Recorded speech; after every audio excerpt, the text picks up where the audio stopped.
Қалайсыздар? Жақсы, аман есен, өзіңіз қалайсыз? Біз сол жүгіріп жүрміз. Жақсы.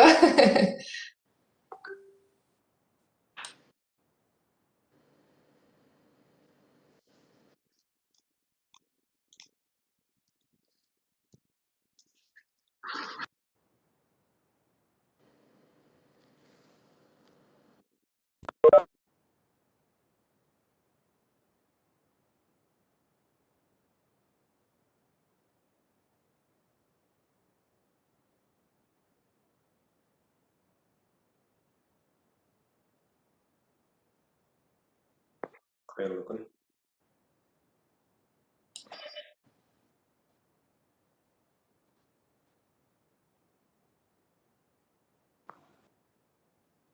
Қайырлы күн, әріптестер, естіліп тұр ма? Саламатсыз ба? Иә, естіліп тұр. Рахмет. Сәлеметсіздер ме?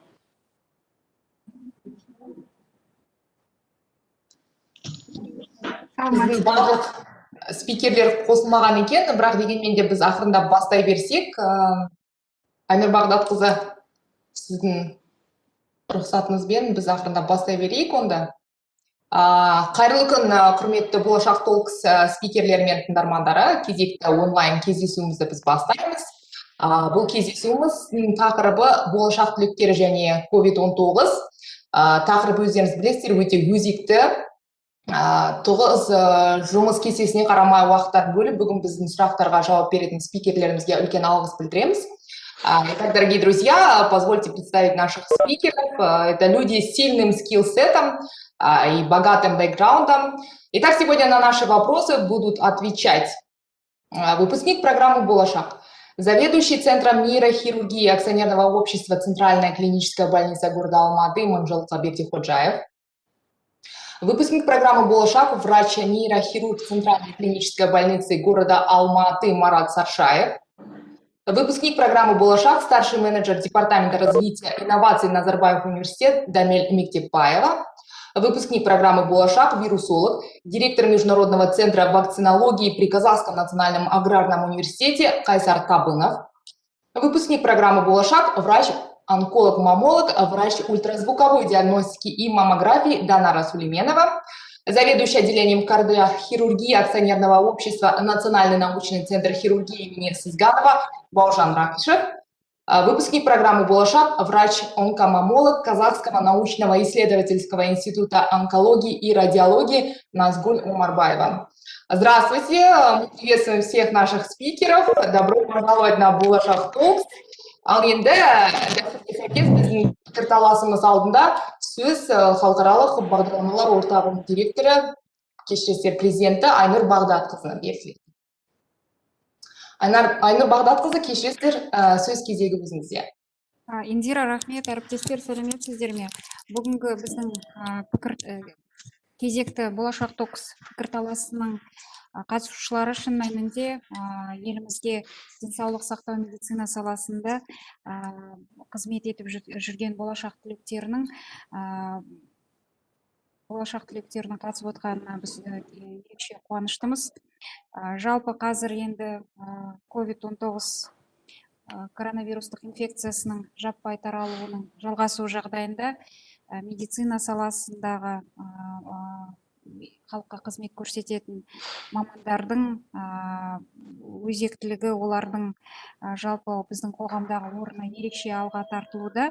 Сол тұрғыдан келгенде, өткен жылғы наурыз сәуірде жағдай ушыққан кезде сіздер біздің ұсынысымызды жерге тастамай, халықаралық бағдарламалар орталығы ұсынған COVID-19 жедел желісіне осы бүгінгі қатысып отырған спикерлердің барлығы дерлік белсенді қатысып, күнделікті негізде өздерінің негізгі қызметтеріне қоса 3-4 сағаттан үздіксіз сапалы білікті консультациялар берді телефон арқылы. Осы орайлы сәтті пайдалана отырып, құрметті бағдарлама түлектері, сіздерге жалпы сол қызметті сіздерден кеңес алып, өздерінің жалпы жағдайына нақты сапалы қызмет алған азаматтар атынан бағдарламаның ресми әкімшісі халықаралық бағдарламалар орталығының атынан алғысымызды білдіреміз. Бүгінгі кезекті болашақ токстың тағы да осы мәселеге қайта оралуының басты себебі әлі де болса жалпы ары қарай ковидтің жалғасу даму барысы қандай болды, қазіргі елімізде енгізіліп жатқан вакцинаның әсері, оң әсері болады ма? Жаппай ел халқымыздың жаппай иммунитеті қашан табиғи түрде жасақталады деген сияқты өзекті мәселелерге әлі де белгісіздік деңгейі жоғары. Белгісіздік деңгейі жоғары болғандықтан қоғамда сұрақтар, сенімсіздік мәселесі деңгейі де жоғары. Сондықтан бүгінгі кезекті токста сіздердің бастарыңызды қосқанымыздың басты себебі қоғамдағы осы сұрақтарға өздеріңіздің салаларыңыз бойынша жауап бере алсақ, талқыға салсақ. Жалпы қазіргі вакцина мәселесі бойынша да сұрақтар көп. Әркімнің сіздердің салаларыңыз бойынша сіздер осы ауруға шалдыққан азаматтарды да емдеп, әртүрлі дәстүрлі болсын, медициналық тұрғыдан болсын, емделу жолдарын қай кезде де сіздер ұсыныс ретінде, кеңес ретінде беріп жатырсыздар. Сондықтан пікірталас бүгін өте қызу, әсерлі әрі қызықты болады деп мен сенемін. Барлығымызға бүгінгі пікірталастың сәтті өтуіне тілектеспін. Бүгінгі пікірталасқа қатысып, уақыт бөлгендеріңіз үшін халықаралық бағдарламалар орталығы атынан өзіміздің шынайы алғысымызды білдіреміз. Рахмет. Индира. Айнұр Бағдатқызы, үлкен рахмет. Прежде чем начать нашу дискуссию, я бы хотела напомнить всем участникам, чтобы учитывался формат нашей дискуссии. Во второй половине нашей онлайн-встречи состоится сессия «Вопросы и ответы», и свои вопросы вы можете написать в чат. Прошу вас быть предельно краткими. Спасибо большое. Ну что ж, так как все наши спикеры являются представителями медицинских профессий, я предлагаю начать беседу с общего вопроса для всех. Коронавирус стал причиной ряда проблем, с которыми столкнулась мировая система здравоохранения. Какие вызовы пандемия породила конкретно для нашей страны и для нашей системы здравоохранения? Что необходимо предпринять для достижения устойчивого развития казахстанской системы здравоохранения? Егер де сіздерге ыңғайлы болса, қазақ тілінде жауап берсеңіздер болады. Мыңжылға Беделходжаев, сізден бастасақ, сөз кезегі өзіңізде. Сәлеметсіздер ме? Енді пандемия біраз нәрсені көрсетті ғой. Оның ішінде ең анық нәрсе мына бұрынғы министрліктің кабинетінен 9 адам қазір тергеуге алынған. Ол көптеген мына олқылықтарды көрсетті. Оның ішінде әрине коррупциялық механизмдердің барлық жүйеде, оның ішінде медицинаға да жат емес екендігін біз көрдік. Сонымен қатар мына административтік машинаның өте неповоротливый дейміз ғой. Сондай форс-мажор төтенше жағдай болған кезде жедел шешім қабылдайтын уақытта стандартты күнделікті қабылданған тендер жүйесі, егер бір зат сатып алу керек болса, немесе аптекаға дәрі-дәрмек қажет болатын болса, соның барлығын тендер механизмі арқылы стандартты түрде өткізуге әрекет жасағандығын біз көрдік. Соның кесірінен біздің коллегаларымыз зардап шекті, қазір тергеу үстінде. Сонымен қатар мына электрондық денсаулық сақтау жүйесі де толық дамымаған, оның олқылықтарын бірден көрінді.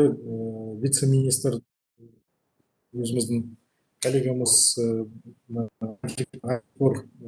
жүйесімен тұтқынға алынған болатын, әлде оның түбегейлі шешімі анықталған жоқ. Енді басқа мемлекеттерді қарайтын болсақ, оның ішінде алдыға шығып қатты дамып кеткен Құрама Штаттарда осындай пандемияға дайын емес екендігін біз көріп қалдық. Қатты дайын болған Сингапурды алатын болсақ, немесе Германияны алатын болсақ, олардың барлығы алғашқы толқында әрине коронавирустың әрі қарай таралуын тоқтатуға мүмкіндік болды, бірақ кейін бір жылдың ішінде коронавирус әрі қарай қандай да бір әрекеттер болмасын таралып кетті. Бұл әрине вирустың агрессивтігіне, әрі қарай таралу мүмкіндігіне байланысты болса, бір жағынан, екінші жағынан, егер салыстырмалы түрде қарайтын болсақ, біздің мемлекетте коронавирустан қайтыс болған адамдардың саны әлі де белгісіз, бірақ жалпы егер жыл сайын қайтыс болған адамдардың санын қарайтын болсақ, әрине ол сәл жоғары екендігін біз түсінеміз. Ол дегеніміз, алғашқы жарты жылдықтың ішінде біз коронавирусты қалай емдеу керек екенін білген жоқпыз. Және қазірде менің жақын туысқандарым ауырып жатыр, оларды вирустық инфекцияны антибиотикпен тағайындау жасап емдеп жатқанын көріп жатырмын. Сондықтан әлде біздің медицина жүйесі сондай, енді орысша айтады ғой, наступить на грабли дважды дейді. Сондай кезеңде біз ешқандай білім алып, өзіміздің қателігіміздің үйренбей жатқанымызға мен сәл қарным ашылды. Пікіріңізге үлкен рахмет. Сіздің туған туыстарыңызға біз тек денсаулық тілейміз, тез сауығып кетсін. Да, на самом деле пандемия обнажила ряд проблем, которые существуют в системе здравоохранения не только нашей страны. Марат Саршаев, вот можете поделиться своим мнением, что вы думаете по этому поводу? Его вроде Индира, Марат әлі қосылмаған сияқты, келесі спикерге өте берсеңіз болады. Все, жақсы. Кайсар Табынов, хотелось бы тогда послушать вас.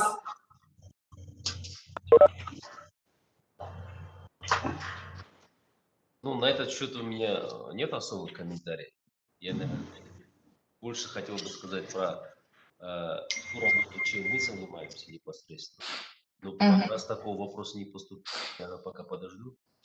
Все, хорошо, тогда давайте, наверное, самое время обсудить этот актуальный вопрос, который волнует сегодня практически каждого из нас, и не только в Казахстане, это, конечно, вакцинация. Получили ответы на многие вопросы, как раз, кстати, нам поможет Кайсар Табынов. Расскажите, пожалуйста, в Казахстане началась массовая вакцинация, и многих казахстанцев беспокоят вопросы эффективности вакцин от вируса, который циркулирует в нашей стране.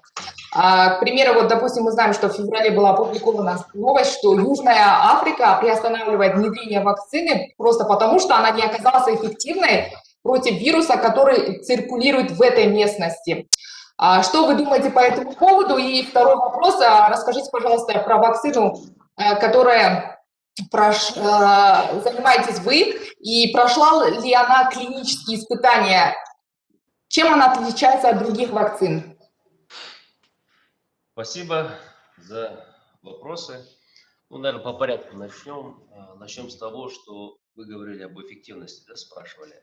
Но в целом эффективность тех вакцин, которые сейчас доступны, да, в частности, если мы говорим о производителей компании, значит, Pfizer, да, Moderna, и плюс в этот же список входит и вакцина от Института Гамалея, да, это спутник Ви. Все они обладают достаточно высокой эффективностью. Мне, наверное, не надо об этом говорить, все вы знаете, что эффективность, по крайней мере, эффективность достигнута на стадии клинических исследований, третьей фазы, составила 90 и более процентов. Я бы сказал, что это очень высокая эффективность, хотя бы для сравнения, если взять вакцину против гриппа, да, та вакцина, которую мы все применяем ежегодно, ее эффективность, как правило, колеблется от 20 до 60%.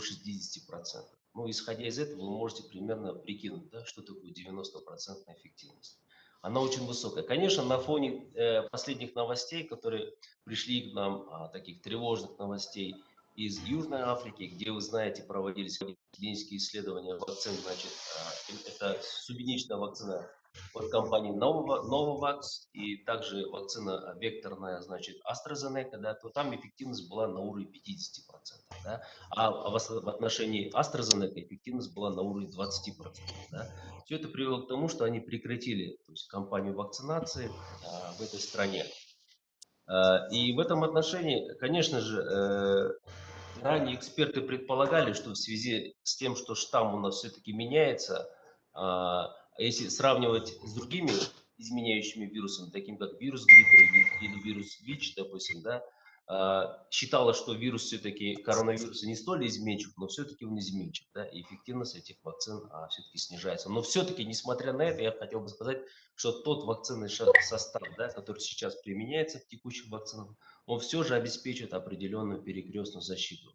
И таким образом спасает людей от тяжелых госпитализаций, да, по этому поводу. Да. Теперь следующий вопрос. Вопрос касается, значит, по поводу наших вакцин. Да. Сейчас в Казахстане вообще над созданием вакцины работают две исследовательские группы. Первая группа – это НИИ проблем биологической безопасности, это в Атаре, собственно, это мой бывший институт. Сейчас они очень хорошо продвинулись в этом вопросе. Вы знаете, их вакцина называется Cascovid-IN. И сейчас она проходит третью фазу клинических исследований. Да? Все вы знаете об этом.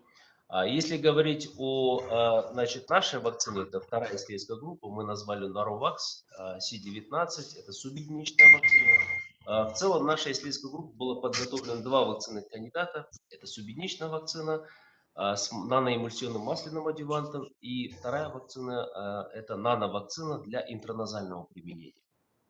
И эти обе вакцины, да, еще в сентябре прошлого года были включены в список Всемирной организации как перспективные вакцины кандидаты. И я хотел бы буквально коротко рассказать об этих вакцинах. Наверное, у вас возникает вопрос, чем эти вакцины отличаются от того, что предлагают другие компании. Да? Ну, если говорить о субъединичной вакцине, она не имеет таких принципиальных отличий от того, что предложила компания, допустим, Novavax. Ну, скорее всего, пожалуй, можно отметить, что у нас свой уникальный адъювант, который был предложен нашими французскими партнерами. Этот адъювант, он является своего рода аналогом всемирно известного другого адъюванта МФ-59. Да? Он уже используется на территории более чем 20 стран. И выбор этого адъюванта исходил из того, что все-таки при его использовании мы думаем, что путь от значит, разработки до регистрации этой вакцины будет чуть короче, поскольку адъювант сам себя хорошо показал. Вторая вакцина, это, то есть это получается нановакцина. Она вводится интраназально. Почему мы выбрали этот путь? Если вы посмотрите в списке всех предложенных вакцинных кандидатов, это единственный вакцинный кандидат, который приготовлен на основе синтетически полученного рекомбинантного белка, который был инкапсулирован в наночастицу и дается интраназально. Это единственное. Мы полагаем, что все-таки это новый подход, и здесь есть определенные риски. В этой связи наш процесс идет не так быстро, как хотелось бы, да, как, допустим, наши другие коллеги из зарубежных стран, допустим, других компаний. И мы все-таки делаем ставку на эти две вакцины. Вот какая из них все-таки выстрелит, вот стоит дальше будем работать. Да. Сейчас что мы сделали на настоящий момент? Мы провели все исследования на мелких грызунах. То есть мы установили безопасность этих вакцин, мы определили, что они формируют, значит, иммуногенность, то есть это иммуноглобулины класса G и их изотипы G1, G2. Плюс к этому установили, что они обладают вирус-нейтрализующим действием, да, это очень важно, это является своего рода золотым стандартом. И третий момент, мы установили, что они формируют и очень выраженный клеточный иммунный ответ. Все мы знаем, что мы все знаем прекрасно про антитела, да, об этом все говорят, но мало кто уделяет внимание именно клеточному звену. А именно клеточное звено является более продолжительным. Если даже на примере первой ковидной инфекции, в частности SARS-CoV-1, да, говорить, то тогда было установлено, что именно клеточный иммунитет сохраняется у тех, кто переболел более чем 4 лет. То есть срок наблюдения было 4 года. Исходя из этого, именно клеточный иммунитет не обеспечивает перекрестную защиту. Поэтому мы полагаем, что так осторожно полагаем, что все-таки в отличие от нейтрализующих антител или других видов антител, все-таки главенствующую роль вот в этой инфекции будет обладать именно клеточным звеном. Да, это мы показали в отношении наших вакцин. И следующее, что мы делаем, мы сейчас оцениваем протективность, да, или эффективность нашего препарата. То есть как это делается? Мы сейчас взяли хомяков. Это такая идеальная модель, которая подходит для испытания эффективности вакцины. Мы завакцинировали, и теперь уже буквально через 2 недели будем их заражать коронавирусом и смотреть, есть ли защита или нет. Да? Следующий этап, то есть мы уже запустили процедуру государственных закупок нечеловеческих приматов. То есть это обезьян, да, макаки, резусы. Это очень важный момент, то есть без испытания на обезьянах мы не можем выйти на людей. Вот в чем вопрос. И, к сожалению, сейчас, конечно, надо отметить, что все эти исследования проводятся за счет нашего университета и наших партнеров. А у нас вот почему-то в законе о науке не предусмотрели такой момент, что если вдруг университет сам выделяет деньги, да, можно купить, допустим, все, что необходимо из одного источника. Приходится объявлять тендеры, вот эти, соблюдая все процедуры государственных закупок. И это все действительно продлевает наши вот эти все исследования и осложняет, можно сказать, нам жизнь, да, в этом отношении. Ну, несмотря на это, мы, думаем, завершим все исследования именно на животных, в том числе на обезьянах уже в этом году. И уже по итогам этих исследований будем уже принимать решение, будем ли мы выходить на стадию клинических исследований. И также это будет опять-таки зависеть от финансовой составляющей, будут ли спонсоры, будут ли инвестиции и так далее. Но опять-таки все зависит, как будут у нас исследования на обезьянах. На данный момент очень коротко интересный вопрос. Вы сами будете вакцинироваться и какую вакцину вы предпочли бы, если да? Вы знаете, сейчас, когда такой вопрос ставят, какую бы вы предпочли, для меня это интересно. Дело в том, что на казахстанском рынке у нас доступна только одна вакцина. Вакцина «Спутник Ви». Да. Казахстанской вакцины пока нет. Поэтому у нас выбора как такового и нет. Да, «Спутник Ви», она, собственно, вышли и статьи по результатам, да, клинических исследований, предварительных исследований третьей фазы. Да. Все они показывают, что вакцина действительно хороша и безопасна. Ну, по крайней мере, имеет необходимый уровень в плане безопасности. Да. В этом отношении я согласен, потому что действительно у нас выбора нет, и нужно принимать эту вакцину «Спутник Ви». Но опять-таки мы в своих исследованиях подтвердили и показали, собственно говоря, мы в университете, наверное, в нашем университете, Казахстанском национальном аграрном университете, наверное, первыми среди всех вузов в Казахстане провели тотальный серологический скрининг всех сотрудников университета. Это более 1000 человек. Мы устанавливали иммуноглобулины класса G и M к этой инфекции. Мы установили, что все-таки 70% наших сотрудников уже переболели. Это было в декабре прошлого года. Да? Исходя из этого, мы рекомендовали следующий подход. То есть вот сейчас наши говорят же, давайте всех завакцинируем, медицинских случаев и так далее. Да? Мы говорим, ребята, давайте подходить к проблеме вакцинации более рационально. То есть вакцины очень мало, ее на всех не хватит. Да? Всего 22 000 доз, как вы знаете, завезли, да, в Казахстан. Из них половину уже расходовали на медицинские случаи. Я имеется в виду, если люди недавно переболели, да, и имеют хорошие антитела к этой инфекции, следовательно, они имеют и клеточный иммунитет. То есть можно на них не расходовать вакцину, да, а использовать для тех, у кого действительно этих антител совершенно отсутствует. Таким образом, мы более рационально подойдем к кампании этой вакцинации. И мы такой вариант предлагали. Но потом у тех людей, кто, собственно, переболел этой инфекцией, мы считаем, что им не нужно давать 2 иммунизации. То есть, как вы знаете, «Спутник Ви» это значит 2 иммунизации. Первая одним типом, значит, аденовируса, вторая иммунизация другим типом аденовируса. В данном случае можно было ограничиться лишь одной иммунизацией. То есть, видите, тут как бы думаем, что такой вариант мог бы сработать. Но опять-таки, даже клинические исследования это показать.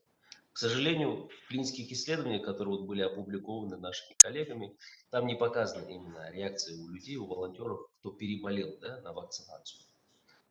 Поэтому сложно прям наверняка. Спасибо большое за очень развернутый ответ. Я думаю, что многие получили ответы на свои вопросы. И следующий вопрос я бы хотела адресовать Манжелка Бердихаджаеву. Манжелка, вами проведено большое количество высокотехнологичных операций на сосудах головного мозга. Были внедрены новые методы лечения по удалению аневризмы головного мозга. Очень интересно узнать перспективы развития. Перспективы развития?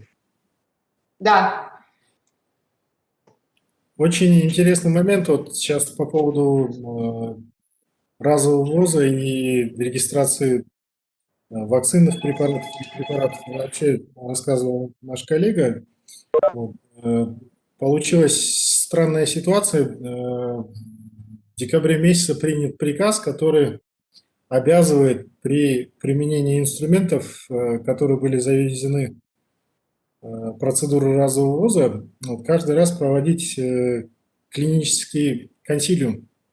Вот, и этот консилиум оформлять с той целью, что пациент при получении лечения указанными устройствами, То есть он имеет определенные риски того, что может быть осложнение. И наши бюрократы в лице Министерства здравоохранения, вот они себя каким-то образом все время хотят защитить. Мы этими инструментами работаем уже более 12 лет. Не всегда они имели регистрацию, но у нас достаточно большой опыт. Вот. И очень много инструментов на сегодняшний день разрабатывается. И если мы видим, как телефоны, там был Samsung S9, 10, потом 20, 21, вот такими же темпами идет развитие других технологий. Вот. И на сегодняшний день подобные приказы, они очень похожи на приказы соседнего государства, к которому мы в связи с таможенным союзом присоединяемся, и у нас все препараты и ИММ на сегодняшний день зарегулированы. Вот. И я так понимаю, что в ближайшие пару лет у нас может наступить достаточно такой большой застойный период, как в советские времена, да? Вот, мы не сможем до 2 лет получать какие-то новые инструменты, устройства только из-за того, что наши партнеры по таможне вот, запретили у себя в государстве европейские и американские продукты. Да?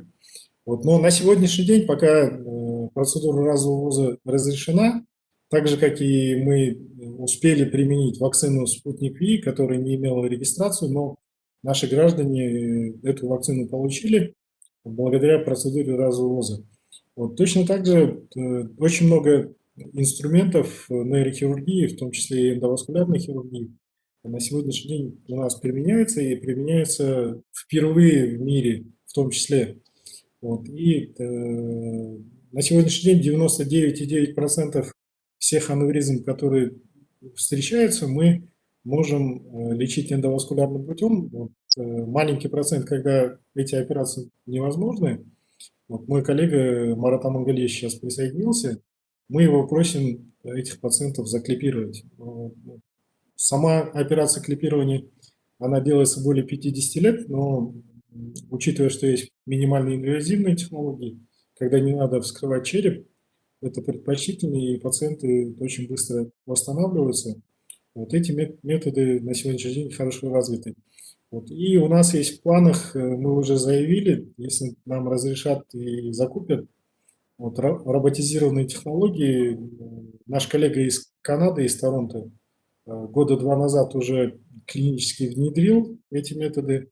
Вот, когда на дистанции, если будет 5G технологии, вот, я могу где-нибудь сидеть там, в Ахтау на берегу Каспия и оперировать пациентов по всему Казахстану. Да? То есть это на сегодняшний день уже почти реально. Вот. И если будет пациент, допустим, у нас из руководящих должностей, да, вот, или же там супер крутой, богатый человек, который захочет, чтобы его оперировал профессор из Соединенных Штатов или же из Канады той же, то профессор может не приезжать, мы подключим все провода, робота подключим, и он операцию успешно выполнит. То есть эти технологии на сегодняшний день доступны. Я думаю, что год-два, и мы об этом заявим. Да, на самом деле новые технологии стирают границы. Удачи вам в ваших начинаниях. Очень информативно. Я думаю, что сейчас наши спикеры и все участники увидели общую картину, как обстоят дела. Следующий наш спикер Марат Саршаев расскажет об опыте внедрения новых методик лечения. Марат, вы в одном интервью отметили, что ваша главная цель – внедрение новых технологий в лечении нейрохирургических заболеваний. Как обстоят дела в этом направлении? Уважаемые спикеры и участники, если вы не являетесь спикером и не говорите пока, можете отключить, пожалуйста, аудио подключение. Спасибо большое. Здравствуйте, уважаемые коллеги. Вот, я могу рассказать про новейшие технологии в открытой нейрохирургии. Вот, Мунжик Мусаевич рассказал в эндоваскулярной. Да. Вот, по открытой нейрохирургии, то есть это микрохирургическое удаление опухоли, допустим, головного мозга или спинного мозга. В данное время удаление опухоли головного мозга производится под микроскопом, под большим увеличением, для того, чтобы не повредить ближележащие структуры или там сосуды головного мозга. И эти же современные микроскопы могут дать четкое изображение и могут записать. Да. И еще, кроме этого, при удалении, допустим, опухоли головного мозга может помочь хирургу нейронавигация. Это такая же навигация, как навигация, обычная навигация, да, то есть это карта для хирурга. Вот, и, то есть целью операции удаления опухоли с минимальной травмой головного мозга, да, допустим, и использование нейронавигации позволяет спланировать доступ так, чтобы обойти жизненно важные центры мозга и не задеть функционально значимые зоны. И под нейронавигацией можно контролировать весь процесс операции, да, удаления.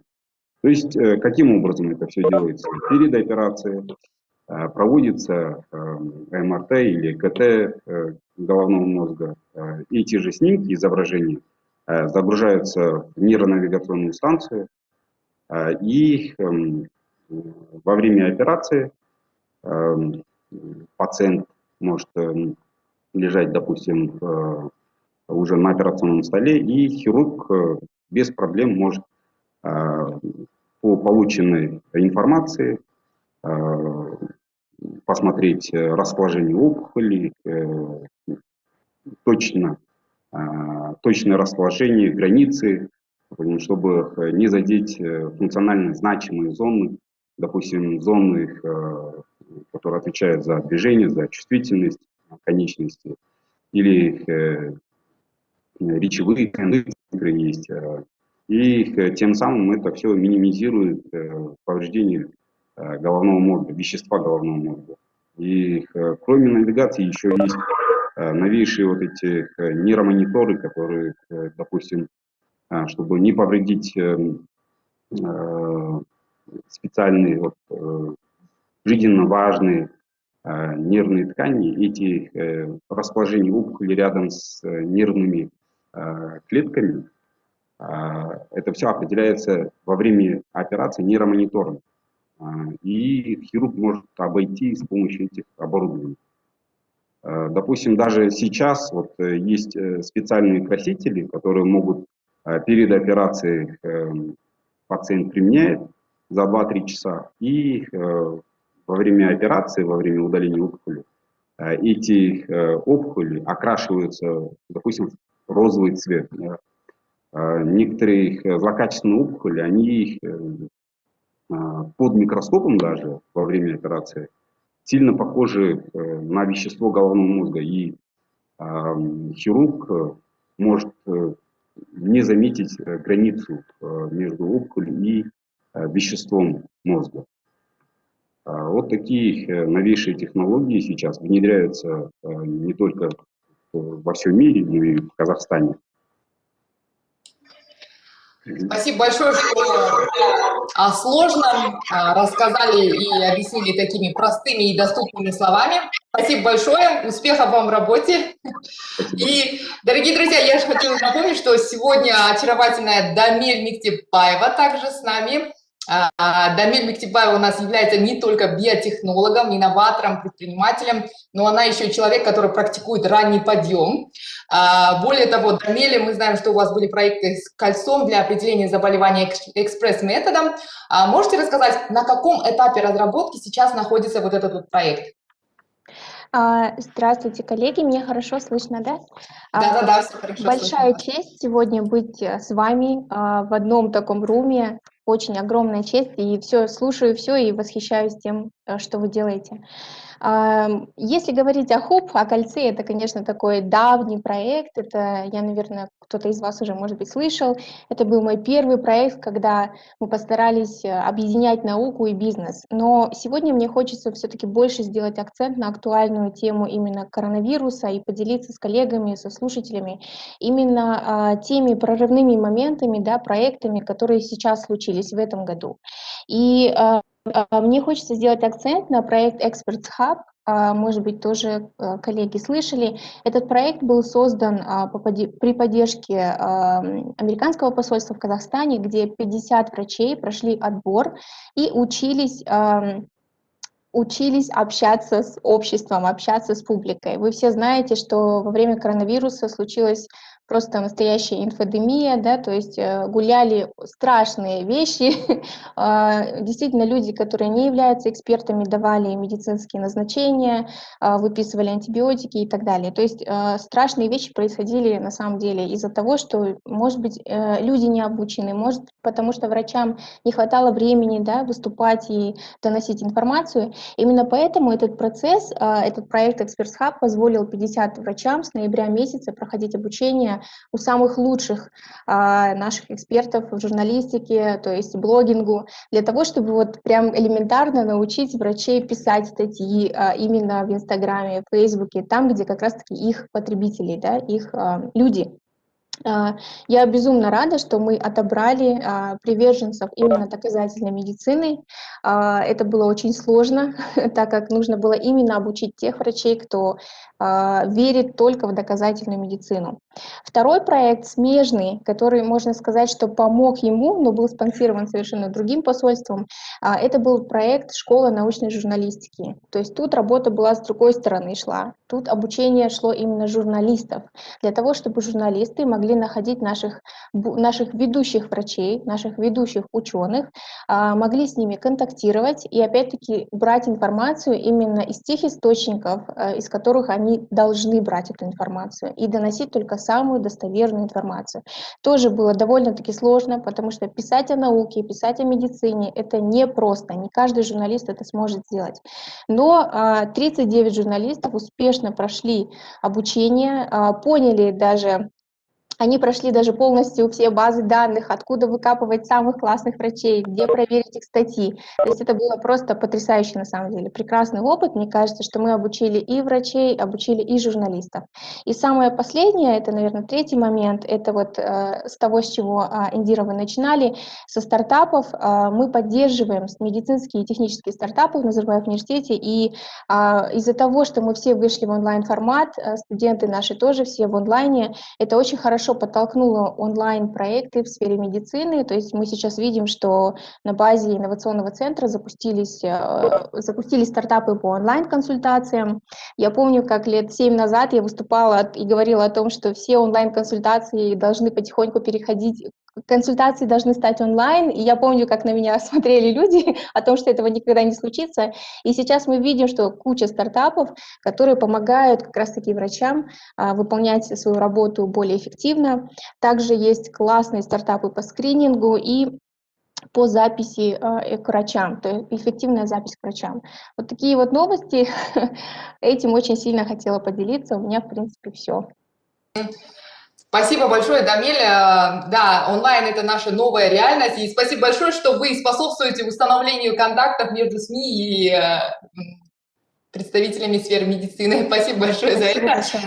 Мы продолжаем нашу дискуссию. Келесі біздің спикеріміз Бауыржан Рақышев. Бауыржан, сіз кардиохирургияның ең заманауи технологияларын қолданып, көптеген жоғары технологиялық операцияларды жасаған болатынсыз. Кардиохирургияда қандай жаңа тәсілдер кеңінен қолданылуда? Осы туралы қысқаша айтып кетсеңіз. Добрый день. Слышно, да? Я, если тұр. Давайте, я смотрю, все говорят на русском языке, давайте я буду... На каком удобнее вам? Ну, давайте и на русском, на казахском, хорошо. Ну, по поводу коронавируса. Просто, конечно, каждый қазақтар айтады ғой, әркім өз үйінде, әр құрқылтай өз үйінде білгіште, поэтому қазір әр нәрсені айта беруге болады, конечно. Бірақ факт біреу ғана, ол страдает наш народ. Это ваши родственники, наши родственники, это ваши, наши дети, родители, соседи и так далее. Поэтому насчет вакцинации, насчет организации здравоохранения, насчет финансирования, можно обсудить не только сутками, а месяцами, годами. Я считаю, на это сейчас тратить времени не надо. Почему? Потому что мы имеем факт, имеем болезнь. Максимально надо постараться то, что у нас есть сейчас на руках, этим надо лечить, и надо постараться максимально снизить летальный исход и осложнения постковидные. Почему я говорю? Потому что пациенты поступают уже с осложнением после ковида. Так как я являюсь в кардиохирургии, поэтому часто сталкиваемся непосредственно это, которые пациенты с тромбозами разных категорий. К сожалению, да. Поэтому енді біздің қазіргі жағдайымызда енді қазір бәрін төңкеріп тастап, жаңағыдай түгел өзгерте салу ол бір-екі күннің ішінде қолдан келмейді, ол бәріне белгілі жағдай. Сондықтан кім болса да жан-жағындағы кісілерге қолының көмегін беріп, немесе сөзбен болсын, ең болмаса да медицинада бір жақсы мақал бар, орыс тілінде айтылады, самое главное не навреди деген. Сол сияқты болса зиян тигізбей қайта жол көрсетсе, енді тек қана біздің мемлекет емес қой. Егер басқа мемлекеттердің бәрінде жақсы болып, бізде ғана қиын болып жатса, онда басқа мәселе. Біз бәріңіз көріп отырсыздар, мейлі журналист болыңыз, мейлі сіз болашақтық болыңыз, мейлі сіз дәрігер болыңыз, мейлі сіз қарапайым басқа деңгейдегі кісі болыңыз, бәрі көріп отыр. Сондықтан менің айтатыным осы мүмкіндігінше қолдан келгенде бір-бірімізге көмектесу керек. Дәл қазір біздің қолдан келетін нәрсе. Ал енді медицинадағы жаңа технологиялар бойынша, енді өзім кардиохирургия саламын айтып кетейін. Бұл жерде дәл қазіргі уақытта Қазақстанда кардиохирургияға жолында жүрекке жасалынатын отаның барлығы жасалынады. Жалпы кардиохирургиялық оталар 7 деңгейге бөлінеді. Бірінші деңгей, екінші, үшінші, сол сияқты 7-ші деңгей. 7-ші деңгей дегеніміз ол яғни жүректің ауыстыру отасы, трансплантация сердца, жасанды жүрек орнату отасы дегендей. Осы бүкіл 7 деңгейдегі отаның барлығы біздің елімізде жасалынады. Бұл әрине осы өзіміздің мынау мақтасақ та, басқарсақ та, осы еліміздің өзіміздің үкіметтің немесе медицина саласындағы мекемелердің көмегінің арқасы. Себебі бар нәрсені бар деп айту керек. Қазір Қазақстанның кез келген облысында, кез келген облыс орталығында өте қажет жағдайда, жедел жағдайда жүректің отасы жасалынып жатыр, оны білесіздер. Кез келген облыс орталығына саңыздар болады. Мейлі қарапайым жаңа тамыр ішілік стентөйден бастап ашық түрде жүрекке ота жасалды, бәрін қосқан кезде. Енді ғылыми әртүрлі орталықтар бар, ол жерде заманауи технологиялар пайдалана отырып, осы жүрекке жасалынатын барлық операцияның түрі бар. Енді мен өзіміздің орталық жайында айтып кетейін. Біздің орталығымызда осы жүрекке жасалынатын отаның барлық түрі жасалынады. Енді жаңа жүрек ауыстыру отасы және жасанды жүрек орнату отасы әзірге Нұр-Сұлтан қаласындағы ұлттық ғылыми кардиохирургия орталығында. Себебі оның өзінің жаңағы рұқсат берілетін мекемелері бар дегендей. Басқа оталардың барлығы бізде жасалынады. Оның ішінде кейінгі заманауи әдіс ретінде кіріп жатқан бұл яғни мини-инвазивті жолмен жасалынатын оталар. Яғни бұрынғы кезеңде дәстүрлі көкіректі төстің сүйегінің ортасынан кесіп жасалынатын оталарды біз қазір кішкентай ғана қабырғаның арасынан 4-5 сантиметр кесу арқылы және жаңағы видео торакоскопиялық нелердің аппараттардың көмегімен сол үлкен кесік арқылы жасалынатын оталар жасап жатырмыз. Және оған қосымша торакоскопиялық деп аталынады. Яғни көкіректі кеспей ақ кішкене ғана тесіктер арқылы неге камераға қарап отырып, сол бұрынғы үлкен тесік арқылы жасалынатын оталар да жасалып жатыр. Енді эндоваскуляр хирургия ол немесе басқа тамырішілік хирургия, енді мен оның маман емесім, менікі тек қана ашық жүректі ота жасау, яғни ол жалпы өздеріңізге белгілі аорта коронарлық шунттау оталары, сонан кейін жүрек қақпақшаларын ауыстыру оталары, құлпаның аневризмаларының оталары, және туа пайда болған немесе жүре пайда болған жүректің кез келген деңгейіндегі бүкіл оталар ашық түрде жасалынатын, соның бәрін мен жасаймын. Ал мынау жаңағы айтылып кеткендей заманауи оталардың ішінде әрине бұл жерде барлығы да сол алдындағы айтып кеткендей қаржыландыруға келіп тіреледі. Себебі егер қаржыландыру жағынан дұрыс болатын болса, онда біздің еліміздің мамандары осы кардиохирургия саласындағы кез келген отаны қазіргі таңда жасап жатыр, және келешекте заманауи жаңа әдістер келетін болса, тағы да қосымша оның бәріне біздің еліміздің кадрларының мүмкіндігі жеткілікті, әлеуеті жоғары. Сондықтан енді басқа медицинаның саласына көшпей-ақ қой, осы кардиохирургия саласында қазір осы бойымызды тік ұстап, басымызды көтеріп, осы кардиохирургия оталарының барлығы дерлік жасалынып жатыр деп біз қазір айта аламыз. Және өзіміздің орталықтың бір ерекшелігі, бізге тек қана жаңағы енді науқастар болғаннан кейін әртүрлі деңгейдегі кісілер болады. Енді бізде ұлттық ғылыми хирургия орталығы болғаннан кейін бізге өте асқынулары көптеген, және де қосымша басқа созылмалы аурулары бар. Жасы үлкен кісілер әртүрлі деңгейдегі аудандық немесе облыстық орталықтарында операция жасауға қорқатын, немесе оларда ондай жеткілікті деңгейге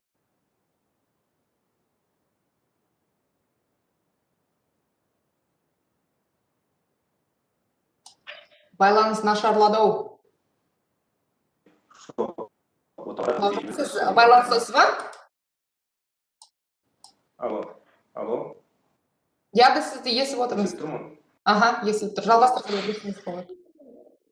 Сондықтан енді кардиохирургия саласында көп нәрсені айта беруге болады. Бірақ бір айтатын нәрсе, қазіргі таңда осы оталардың өзінің жасау немесе оны науқастарды емдеу тәсілдері бар деп айтып жатырмын. Бірақ мынау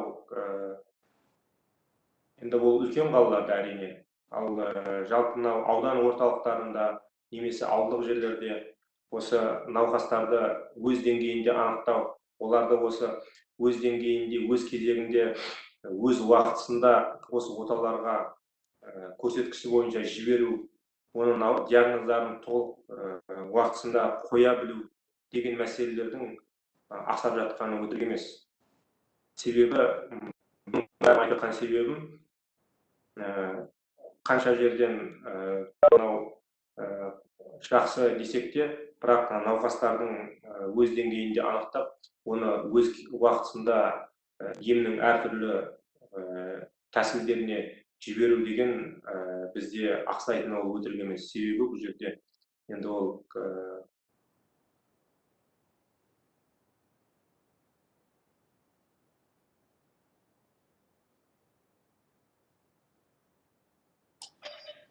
Мы просим прощения, у нас опять технические неполадки. Бауыржан, сіз бізбен байланыстасыз ба? Мен сізбен байланыстамын, естіліп жатырмын. Енді бұны жүйелі түрде қолға алатын нәрсе, дегенмен қазіргі осы бұл жерден болашақ бағдарламасын айтпай кетуге болмайды. Себебі осы жоғары деңгейдегі заманауи әртүрлі хирургиялық оталарды жасап жатқан тек қана кардиохирургия саласы емес, жалпы Қазақстанда мамандардың көпшілігі осы болашақ бағдарламасында оқып келген. Ары қарай еліміз үшін жұмыс жасаймыз. Оны әр нәрсені жамандап айта бергенмен бізге ешкім жақсысын әкеліп бермейді. Бәрі өзіміздің қолымызда, біздің білетін білімімізді ары қарай жетілдіріп, және артымыздан келе жатқан жас мамандарға соны үйрете біліп, осы елдің даму үшін жұмыс жасау керек. Менің енді жалпы пікірім. Әр салаға кетіп, оны талқылай берсек, әрине уақыт көп керек. Сондықтан сіздерге рахмет осындай мүмкіндік бергендеріңізге. Өте мазмұнды жауабыңызға үлкен рахмет. Шыны керек, өте жауапкершілік жүгі ауыр мамандық иесіз, сол себепті қолыңызға дерт бермесін. Ал біз пікірталасты одан әрі жалғастырамыз. Дорогие друзья, о женском здоровье мы поговорим с членом ряда зарубежных ассоциаций маммологов Данарой Сулейменовой. Данара, в одном из своих постов вы писали, что медицина развивается со скоростью 150 новых методов лечения в секунду. Мы отстаем в некоторых областях медицины от своих коллег в развитых странах. Касается ли это маммологии? Скажите, пожалуйста. Во-первых, я бы хотела всех поприветствовать. Меня видно, слышно? Да. Мы Ага. вас Добрый слышим день. и видим. Ага. Добрый день, уважаемые слушатели. Мне очень тоже очень приятно быть приглашенным, чтобы высказать свое мнение. Мне это очень приятно, большая честь для меня. Меня зовут Данара Сулейменова. Давайте я представлюсь, потому что я не такая известная, как многие из наших сегодняшних спикеров. Меня зовут Данара Сулейменова, я работаю, живу в Астане. Я работаю врачом-онкологом-маммологом, специалистом по мультимодальной лучевой диагностике заболеваний молочных желез. И сейчас я бы хотела рассказать немножко о сути своей работы, буквально в двух словах, и о разнице в подходах между нашим здравоохранением и здравоохранением за рубежом, как раз, да, касаясь того вопроса, про который вы говорили.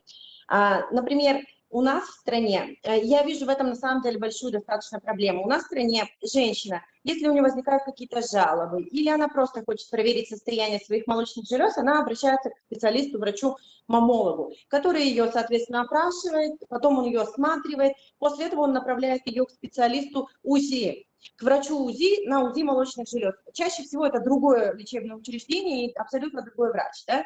После этого, если ей нужна маммография, ее направляют в маммографию в третье лечебное учреждение, к третьему врачу. И в случае, если ей нужна биопсия, ее направляют к врачу-онкологу, маммологу, который, собственно говоря, эту биопсию и проводит. И было уже, в принципе, доказано, да, в многочисленных исследованиях о том, что именно на стыке вот этих всех специальностей разных и происходят самые большие диагностические потери. Потому что, во-первых, это просто как минимум неудобно для пациентки, да, то есть это надо ходить в 3 разные клиники или в 4. Она просто может элементарно не найти время записаться на все исследования, и она теряется по дороге. Это первое. Второй аспект, то, что общие врачи, УЗИсты, рентгенологи, они могут и часто не обладают такими глубокими познаниями в этой области, да, и они описывают свой метод исследования в отрыве от других методов исследования, не коррелируя результаты, например, метода УЗИ своего с методом маммографии, да, и таким образом это очень сильно ухудшает качество диагностики. Я пациентам объясняю, да, вот, чтобы было понятно, это примерно то же самое, что пытаться понять, что за предмет перед тобой, только его нюхая, или только благодаря тактильным ощущениям. Естественно, только задействуя все методы, наши органы чувств, мы можем поставить правильный диагноз. То же самое, то есть используя все методы лучевой диагностики. И вот эта ситуация, да, когда у нас все это разделено по модальностям, она сложилась исторически почему-то только в наших странах, в странах СНГ. В любой другой стране, там, я не знаю, в Германии, Корее, Израиле, если у вас такая проблема, вы пойдете к врачу-мамморадиологу, который все это в одном месте проведет, сделает биопсию, и уже готовый диагноз будет у вас, в принципе, ну, практически в тот же день, и направит вас, если необходимо, уже к хирургу, если у вас есть какая-то, да, необходимость в операции. Вот, я считаю, что это очень большая проблема, ухудшает, на самом деле, качество диагностики, и одна из таких целей моих, как я могу поменять, да, здравоохранение страны, способствовать развитию именно этой специальности мамморадиологии в нашей стране. Вообще таких специалистов в стране, их единицы, вот я кого знаю, хотя практически всех знаю, их единицы, и все они самоучки, потому что у нас ни на одной базе таких специалистов вот полностью не готовят. Я считаю, что их, естественно, должны готовить везде, ну, то есть на базе каждого медицинского университета. И только так мы придем к борьбе, к победе над раком молочной железы. Потому что рак молочной железы сам по себе очень благодарное заболевание. Если выявить его своевременно, он лечится вот просто чудесно. Люди живут, больше 95% пациентов живут 5 и более лет, если диагноз рака поставлен своевременно. И тем не менее, каждый день я сталкиваюсь с пациентами, у которых в Астане, в столице, у которых очень запущенный рак молочной железы. И, к сожалению, когда начинаю разматывать эти истории, я вижу, да, что вот такая сложившаяся практика тому причиной. Вот, это касательно этого. Потом, касательно разницы, да, между нашими подходами, касательно новых технологий, я хотела сказать, что в Казахстане, в принципе, внедряются очень недостатков в технологиях, я бы сказала, нет. Возможно, да, в регионах не все технологии доступны, но в Астане и в Алмате мы очень стараемся, мы внедряем очень много новых методов. Один из методов новых – это томосинтез, 3D-маммография, да, то есть такая усовершенствованная новая маммография. Это контрастная маммография. Контрастная маммография – это аналог МРТ молочных желез, отличается очень высокой чувствительностью в отношении рака молочной железы, до 100% по данным многих исследований. Мы делаем маркировку опухолей. Здесь, кстати, я бы хотела поддержать своих коллег-нейрохирургов и сказать, что мы сталкиваемся с большой проблемой того, что у нас вот эти законодательные препоны по поводу ввода оборудования, потому что не все оборудование, оно зарегистрировано в Казахстане. Процесс регистрации долгий, трудоемкий, и потом, я так поняла, что он достаточно дорогой, и не все фармфирмы хотят с этим связываться. По разовому ввозу сейчас вот большие проблемы, на самом деле, как предыдущий спикер говорил, очень тяжело ввести. Поэтому некоторые процедуры, которые мы можем, умеем, обучены делать, мы не можем их делать. Почему? Потому что у нас просто нету девайсов, да, вот этих каких-то небольших скрепок, маркеров и так далее.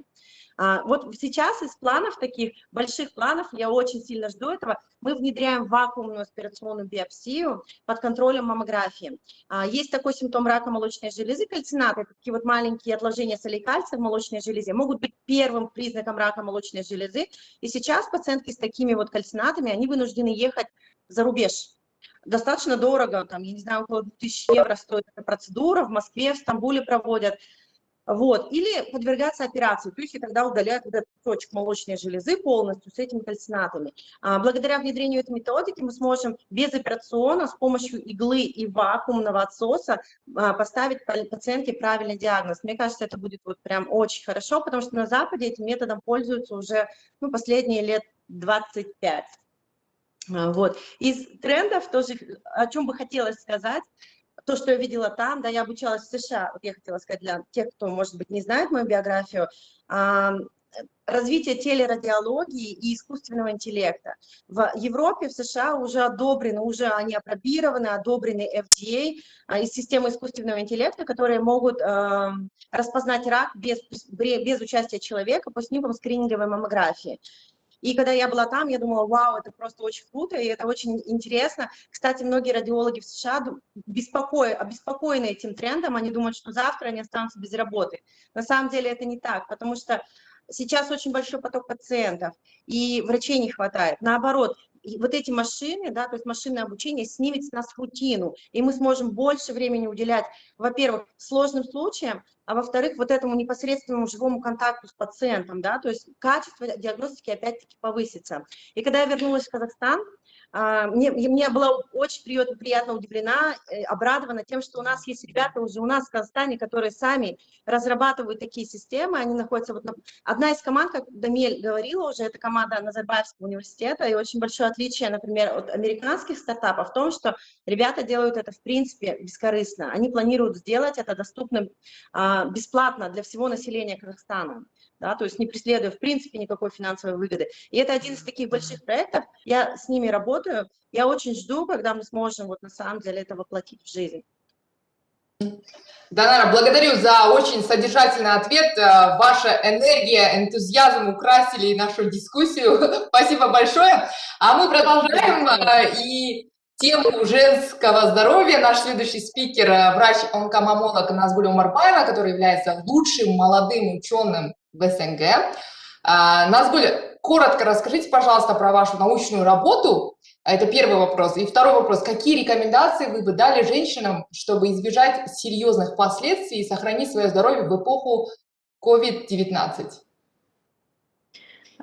Добрый день, уважаемые участники данного собрания. Мне очень тоже отрадно находиться здесь в одном обществе, да, среди прогрессивной молодежи, так можно сказать, нашей медицины. Ну, конечно, ковид очень так сплотил нас, у него есть и хорошие, и плохие стороны, конечно. Мы избавились от ненужных каких-то, других дел, которые нас всегда отвлекали.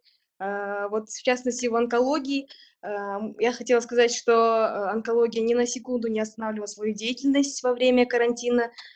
И первой волны, и второй волны мы трудились,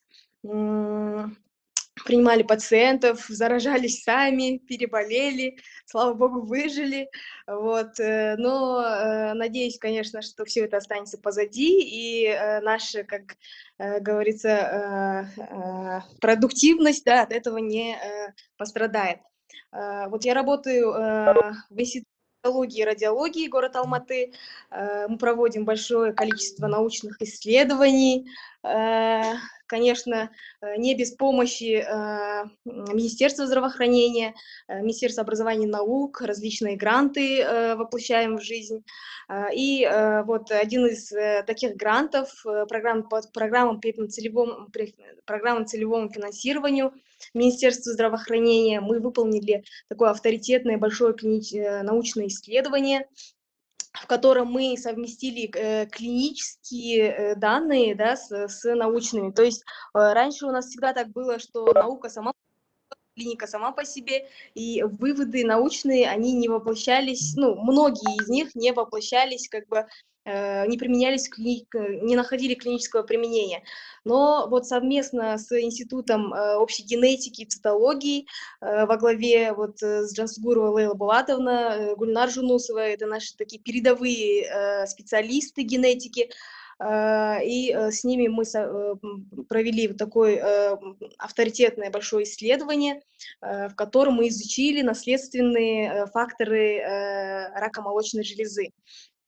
Мы изучили, то есть данное исследование, оно не является новым, то есть это не мы придумали, это на современнейшем аппарате, аппарат секвенирования нового поколения называется, который может посмотреть полногеномный, да, анализ может сделать. И мы посмотрели, какие именно особенности мутации как можно выявить у нашего, то есть нашей популяционной группы, да, казашек.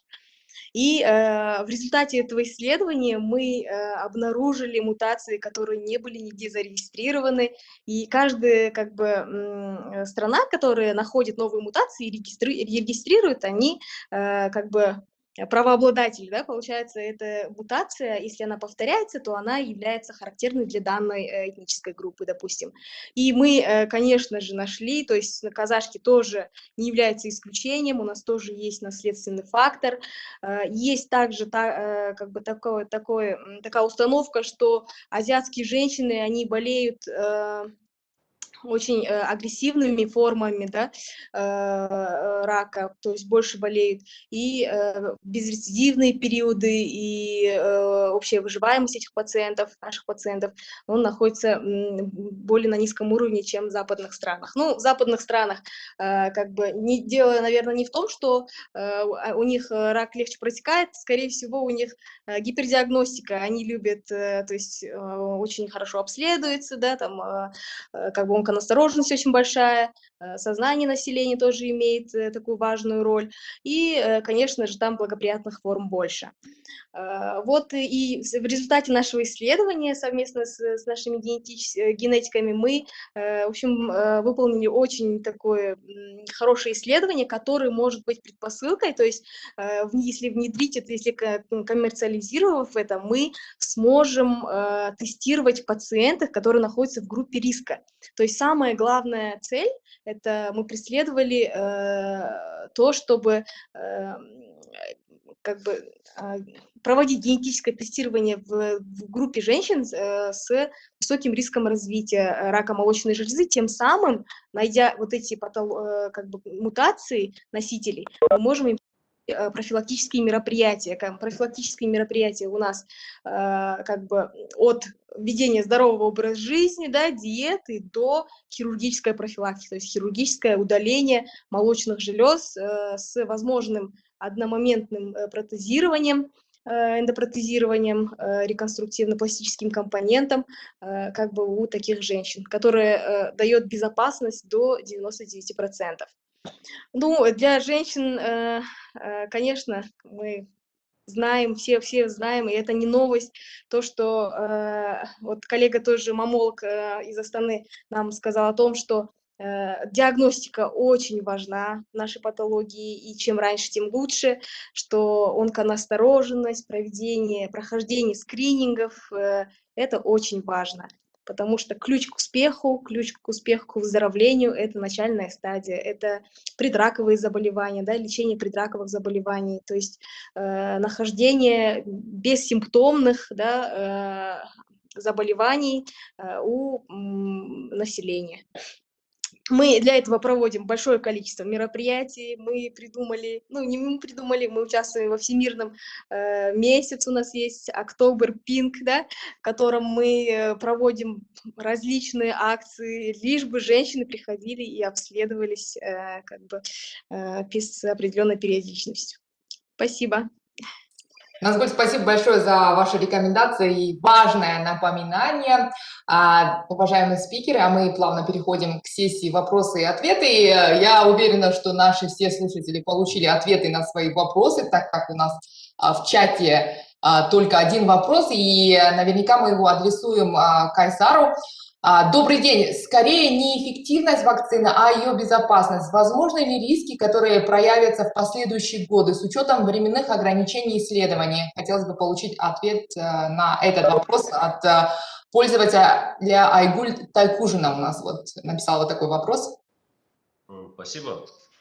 Очень интересный вопрос. Действительно, многих волнует он, поскольку, как мы все полагаем, что нынешняя пандемия, она полностью поменяла политику, именно стратегию создания вакцин. Если раньше вакцины создавались в течение 10 лет, да, от создания до регистрации в среднем, да, то сейчас мы буквально за менее чем год весь этот путь прошли. Да. Конечно же, возникает вопрос относительно качества этих вакцин, относительно долгосрочных последствий и так далее. Если мы говорим, то видите, тут надо подходить как? Какой тип вакцины, да, какая платформа использовалась при создании той или иной вакцины. Если речь идет об инактивированных вакцинах, такая как казахстанская вакцина, Казковид-Ин, да, или, допустим, китайские вакцины, это Sinopharm, там, Sinovac и так далее, их очень много. Этих компаний, по-моему, 3 или 4 компании производят инактивированные вакцины. То здесь все достаточно просто. Здесь используется такая давно уже отработанная технология. То есть используется вирус, сам коронавирус, просто он убивается химическими факторами, то есть накапливается, убивается химическими факторами, очищается и добавляется туда адъюванты и разливается во флакон. Да? Эта стратегия уже более чем 50-60 лет тому назад уже использовалась, то есть эта технология. И я считаю, мое личное мнение, что не будет никаких долгосрочных последствий от этой вакцины. А если мы говорим о совершенно новых технологиях, то есть это вакцины на основе значит, МРНК, да, это же векторные вакцины, то здесь есть определенные вопросы, поскольку эти типы вакцин ранее никогда не применялись массово, и действительно нам достоверно неизвестно, какие могут быть последствия. Да. Тут есть определенные вопросы. Да. Раз клинических исследований таких обширных не проводилось в этом отношении, пока и сложно сказать, будет ли реакция или нет. Поэтому я за это не возьмусь говорить. Но дело в том, что сейчас мы находимся в совершенно иной ситуации. Это непривычная ситуация. Сейчас, можно сказать, в состоянии войны. Да? И тут все методы, собственно говоря, хороши. И именно сейчас вырвались вперед те технологии, которые позволили получить в краткие сроки, очень короткие сроки получить препарат. В этом отношении действительно гонку возглавили вакцины на основе МРНК, это Pfizer, Moderna, да, и Институт Гамалея. Но при этом надо отметить, что Институт Гамалея, их технология, их платформа, она создавалась не вчера, да, то есть на это ушло более 20 лет. Они проверили в отношении разных других инфекций ее эффективность, но опять-таки массово никогда не применялось. Да. И мое личное мнение по поводу этой вакцины, все-таки мы видим, что штамм меняется постоянно, да? И, скорее всего, нам, как при гриппе, придется также менять и, собственно говоря, эти вакцины. Обновлять, то есть делать апдейт, да, определенный. Но в этом отношении недостаток вакцины «Спутник Ви», я считаю, что эта вакцина, как вы знаете, наш главный санитарный врач сказал, что продолжительность иммунитета к этой вакцине, хотя не знаю, как они определили, там не менее 2 лет, да? Не менее 2 лет продолжительность иммунитета. Вы представьте себе, это продолжительность иммунитета к коронавирусу. То есть это маленький фрагмент, который был вставлен, да, в аденовирус, это вектор, средство доставки. То какая продолжительность иммунитета к самому вектору? Это большой вопрос. То есть к аденовирусу. Тут двух типов они использовали. Следовательно, если вы используете эту вакцину, то когда будет меняться уже штаммовый состав этой вакцины, когда будет обновляться, повторно вы не сможете принимать эту вакцину. Вопрос в этом. Поэтому вакцина Спутник Ви, она хороша именно для подавления сейчас волны, да, определенной пандемии сейчас. Вот, да? Но потом в последующем будет сложно ее применять. Поэтому поднимается вопрос о том, чтобы сочетать эту вакцину вакциной от компании AstraZeneca. То есть там используется аденовирус шимпанзе, допустим, да, обезьяне. Следовательно, они не будут друг другу перекликаться. Об этом речь. Но просто, наверное, не все поняли. Дело в том, что, поясню, да, получается, Спутник Ви создан на основе аденовируса. У людей бывают разные вирусы, в том числе аденовирус. Да, это человеческий аденовирус, они используют двух типов. Для чего это используется? Такую стратегию мы использовали при создании бруцеллезной вакцины. Это называется Prime Boost, то есть Cross-Prime Boost иммунизация. То есть для первой вакцинации используется один тип, для второй вакцинации другой тип. Для чего это делается? Потому что если вы используете один и тот же вирус для доставки, да, этого гена внутрь клеток, то при повторном введении иммунитет, который сформировался при первом введении аденовируса, он полностью блокирует и не будет экспрессии чужеродного белка, да, в данном случае коронавирусного белка. Поэтому эта стратегия хороша только в отношении тех возбудителей, да, которые не так часто меняются. Понимаете, вот как, допустим, при вирусе гриппа нет смысла использовать векторные вакцины, да. Допустим, нет смысла использовать в отношении коронавируса. Для подавления первой волны, да, сейчас, это да, это нормально. Но в дальнейшем, я думаю, все-таки будут, как сказать, все-таки доминировать будут технологии, которые могут легко поменять и могут постоянно применяться. Например, вакцина от компании Novavax. Это на основе субъединиц, да, вот этих синтетически полученных субъединиц. Этот вариант будет, скорее всего, мое мнение. Да. И тут опять-таки вакцины на основе МРНК также могут часто меняться, и вы можете много раз их вводить. Проблем здесь нет в этом отношении. Поэтому эта пандемия, она уникальна чем? То, что впервые, да, у нас появились препараты на основе совершенно новых технологий.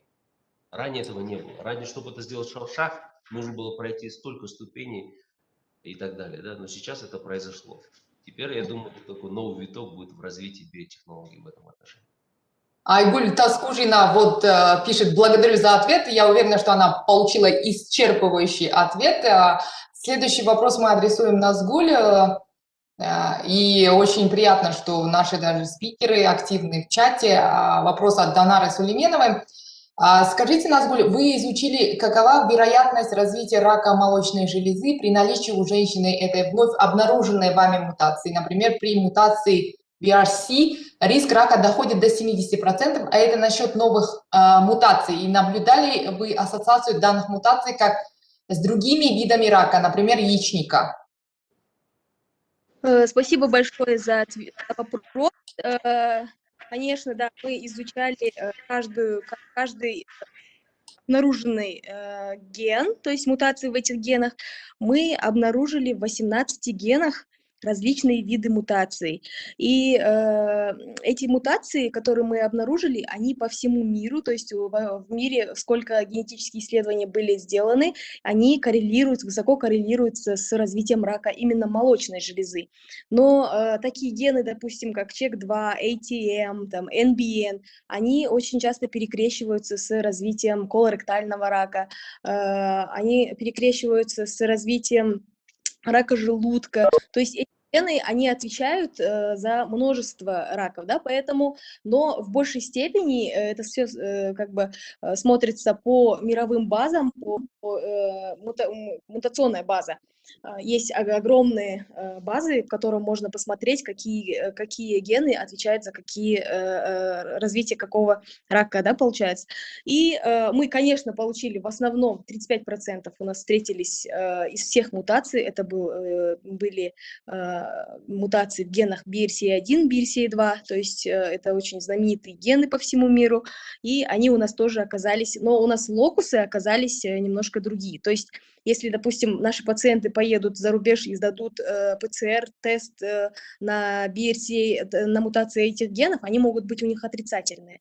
Но секвенирование, то есть это как бы более глубокий анализ, да, показывает, допустим, мутации в других локусах. Поэтому сейчас как бы отходим от ПЦР, и секвенирование становится очень популярным методом. Да, мы сейчас находимся на стадии разработки национального руководства, в котором будем включать профилактические мероприятия по установке, да, как бы меры профилактики и алгоритм действий у женщин высокого риска. К высокому риску мы в первую очередь показания вывели это наследственный, семейно-наследственный анализ, анамнез, то есть наличие рака молочной железы в семье, у ближайших родственниц.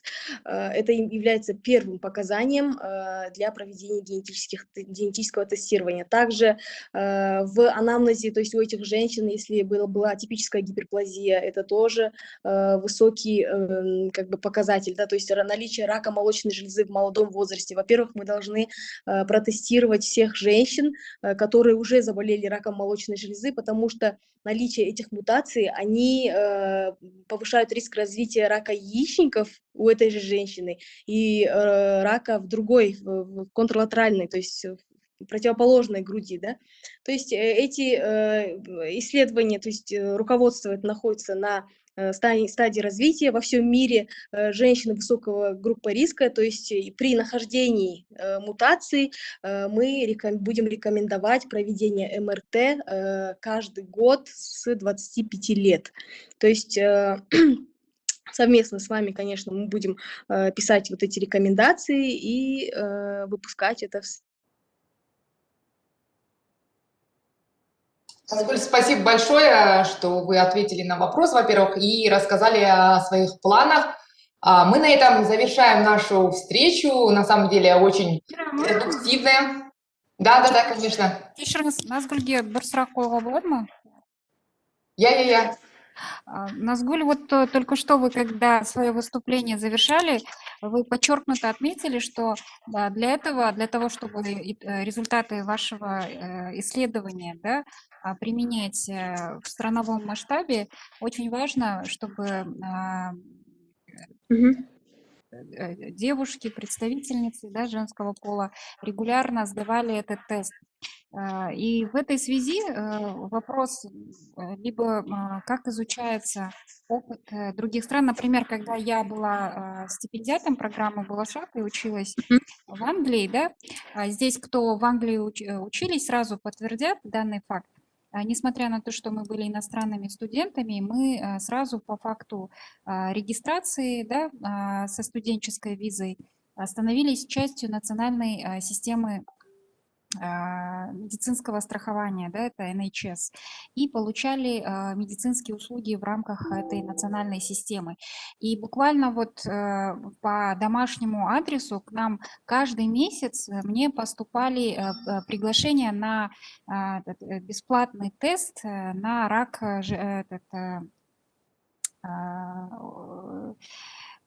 Молочной железы. Молочной железы, да. И в этой связи вот в целом с учетом имеющихся проблем, скажем так, датирования в Казахстане и как результат, скажем так, проблем как сказать, с правильностью, да, получаемых данных по гражданам Казахстана женского пола. Как вообще вот можно сделать так, чтобы максимально был охват? Как вы собираетесь применять итоги, результаты своего исследования в страновом масштабе, чтобы максимально на ранней стадии у вас была возможность диагностировать и предлагать какие-то превентивные меры? Потому что данная болезнь, к сожалению, молодеет. И второй опыт, вот тоже, когда я училась в Англии, моя однокрупница, моя соотечественница, как раз с ней случилась беда, и, значит, она обнаружила достаточно прогрессирующую, значит, опухоль, да, это груди, и ей там на месте в рамках НХС оперировали, все сделали бесплатно, и она прошла все этапы, значит, химической терапии. И более того, данная болезнь в целом, как в Европе и в частности в Великобритании, на тот момент, еще 10 лет назад, считалась наиболее такой исследованной, и именно с точки зрения общественной поддержки тоже была проведена с ней большая работа, потому что все женщины, переболевшие и в особенности выздоровевшие, восстановившиеся после оперирования, они, значит, вносились в базу, и эти женщины представляли разные комьюнити, такие сообщества, и психологически сразу брали, как бы вот, брались за особенно молодых девушек, которые психологически терялись в ситуации Психологическая обнаружения. реабилитация. Да, да. И вот они сопровождали молодых девушек и в целом взрослых женщин в период получения этого, как сказать, лечения и в целом постоперационного восстановления, реабилитации. Вообще, как у нас, кто за это должен отвечать, может, Балашаховские, вот в рамках Балашах Communities, вот здесь присутствует Асель Абельдаева, руководитель управления по работе с выпускниками. И мы ранее вас всех по разным коммуникационным каналам информировали о том, что мы распределили работу между выпускниками по направлениям. И у нас есть Балашах Medical Club, да, может быть, есть резон собрать всех, вот как вы, Назгула Марбаева, Дана Расулейменова в сфере, да, потому что болезнь, к сожалению, данная молодеет, и именно с точки зрения странового охвата и психологической поддержки, мне кажется, в этом плане у нас еще опыт передовых стран, к сожалению, не практикуется. Сол мәселеге жалпы кім жауап береді, қалай болып жатыр, елдік масштабта сіздер жүйелі түрде жаңағы нені ауруға шалдыққан жас қыздар, орта жас әйел азаматтардың санын нақты білу үшін қандай құралдарды қолданып жатсыздар? Спасибо за вопрос. Вопрос ваш как бы охватывает, да, весь менеджмент рака молочной железы. В первую очередь, конечно, это скрининг. У нас в стране Министерством здравоохранения инициирована скрининговая программа. В данный момент существует 3 скрининговых программы. Это по раку молочной железы, по колоректальному раку и по раку шейки матки. Рак молочной железы сейчас диапазон, то есть охват, возрастной диапазон расширен, начинается с 40 до 70 лет. Получается, молодые женщины тоже входят в группу скрининга.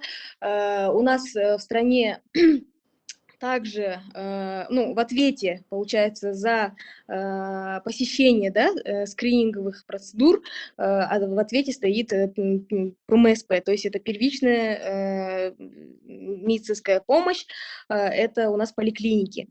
То есть в поликлинике есть прикрепленное население, это прикрепленное население через, получается, базы имеют медсестры и врачи, и ответственные работники имеют выход на адрес проживания, то есть телефоны всех граждан, которые находятся, то есть каждые 2 года эти женщины, они приглашаются. Здесь, конечно, это очень как бы такой большая контора, которая этим занимается, это скрининговый отдел у нас То есть ответственные за это есть СКДО, то есть это скрининговый отдел, который напрямую связан с Министерством здравоохранения, и в каждом регионе, в каждой поликлинике есть ответственный человек, который отвечает за скрининг, да. Но я работаю как бы, ну, помимо научного направления у меня есть тоже клиническая часть, которая занимает, наверное, до 70% моей работы. И я, конечно, каждый день общаюсь с женщинами, и я знаю, что многие из них не ходят. В частности, те пациенты, которые обращаются на 3-4 стадии, они никогда и не были, да, получается. Но по отчетности у нас очень редко мы получаем очень хорошую посещаемость, хороший охват. Вот. Я не знаю, как это все как бы происходит, но если будем, конечно, выдавать чистую, да, правдивую статистику, то я считаю, что не больше 50%, и это даже завышенный процент женщин, которые посещают скрининговые как бы мероприятия, это и то вот один раз в 2 года, да. Ну, конечно, по сравнению, допустим, я вернулась из учебы, устроилась в Институт онкологии в 2011 году, и по сравнению с теми годами, конечно, сознание женщин очень выросло. То есть сейчас я хотела бы отметить то, что СМИ, да, вот медиа, это все работает, и в принципе знания повышаются у населения. И сейчас, конечно, женщины уже больше себя любят и больше обращаются, да, нежели чем 10 лет назад, допустим, обстановка была абсолютно как бы страшная. И сейчас процент, конечно, охвата повышается, но мы можем проверить очень быстро, очень эффективно тем, что, к сожалению, смертность, то есть у нас, как бы сказать, держится на одном уровне, и она очень как бы резко не снижается. Допустим, в Норвегии, да, в Швеции там случаи смертности очень низкая, и там практически никто не умирает от рака молочной железы, потому что все это выявляется на очень ранней стадии. Ваш вопрос, я уже стала вашего вопроса уже. Назгуль, спасибо большое. Касательно скрининга, мне кажется, у Данары есть что добавить. Данара, давайте послушаем вас. Я извиняюсь, я уже тут занялась своей работой, описанием маммограмм, сижу как раз-таки эти самые Ничего скрининги страшного. описываю. И слушаю параллельно, конечно, я не то, что совсем не слушаю. На самом деле, мне очень понравился ответ, я вызвалась ответить на этот вопрос, да, потому что он относится, больше к лучевой диагностике, но я хочу сказать, что Назгуль, хотя она больше онколог-хирург, да, скажем, но она очень достаточно полно, очень хорошо ответила на этот вопрос, очень большая,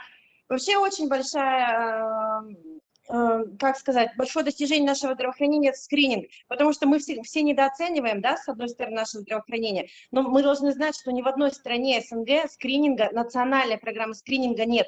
В России есть какие-то попытки, то в Москве, то в какой-то еще области сделать, но на национальном уровне таких нет. Это вообще опыт передовых стран, то есть все развитые страны, где на самом деле смертность снизилась, они шли к этому через скрининг, через раннюю диагностику. И какой-никакой проблем скрининга, со всеми согласна, с тем, что статистику замалчивают, с тем, что пациентки не посещают, имеется недостаточная осведомленность женщин о скрининге, но тем не менее, какой-никакой, но такой скрининг лучше, чем никакого скрининга. Какой я вижу здесь путь вперед? Скрининг вообще это обследование здоровой популяции женщин. Вот кому здесь больше 40 лет девушки? Я не знаю, может, все молодо так выглядят, но, может быть, кому-то есть. Вспомните, вы ходили на скрининг, потому что ко мне приходят пациентки с уровнем образования выше среднего, с уровнем достатка выше среднего, и, как правило, они на этот вопрос говорят, что, а меня не звали, а я не знала, да, как бы. То есть я считаю, что здесь ключ в осведомленности. Как раз в Англии, когда я по общественному здравоохранению училась, у меня тема диссертации была скрининг рака молочной железы, и мы изучали, как они, у них очень это проработана система. У них индивидуальные письма, различные буклеты, различные, я не знаю, какие-то поощрительные, даже вплоть до того, что ты проходишь скрининг, какие-то поощрения тебе. У них это очень настроено. У нас не совсем так, да, то есть у нас такой метод кнута-пряника, И поликлиники многие, вплоть до того, что иногда могут подделывать результаты, да, то есть, ну, здесь тоже надо смотреть, потому что у нас такая карательная система медицины. Я думаю, что нам надо, возможно, вот вы спросили о том, что мы можем сделать как общественность, да, возможно, мы можем как молодое какое-то сообщество сделать какие-то ролики о том, что надо ходить на скрининги, мы можем говорить о том, что рак это не так страшно. Я бы очень хотела участвовать в таких инициативах, мы могли бы что-то такое придумать. Спасибо большое. Очень интересно было вас послушать. Я думаю, что это еще одно важное напоминание, что нужно обращаться на ранние стадии, как вы прежде упоминали об этом. Дорогие друзья, спасибо большое. Мы вот сейчас на этой ноте хотим завершить нашу онлайн-встречу. Я думаю, что очень было продуктивно, содержательно. Уверена, что все наши слушатели получили исчерпывающие, очень развернутые ответы на свои вопросы. Благодарю всех. Берегите себя и будьте здоровы. Всего доброго. До свидания. Рахмет, сау болыңыздар. Сау болыңыз. Сау болыңыз.